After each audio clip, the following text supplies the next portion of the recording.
雲林縣莿桐鄉落水溪灣五華村的爆花，常常攏有人來這偷倒糞掃哦。昨透早又有一台貨車載糞掃要來偷倒，村民看到趕緊通報，嘛去抓人。貨車頂的兩個人哦，車幫的人就落跑，警方嘛查扣貨車，環保局個會追查。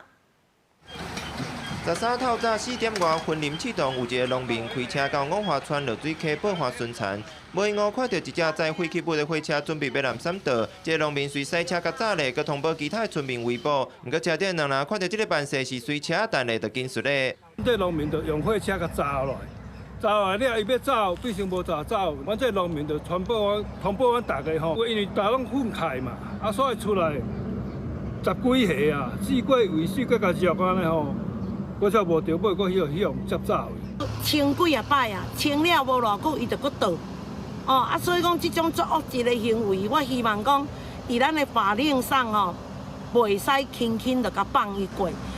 莿桐鄉長廖秋陽也表示，附近五華村落水溪爆花，因為地頭較偏僻，常常互人烏白當糞掃甲廢棄物。過去捌鬥過太陽能監視器，防止人偷倒。不過，這個行為人閃監視器，沿路南閃倒水磚遐。目前警方已經查扣這架貨車，要約行為人，環保局嘛會順線調查廢棄物的來源。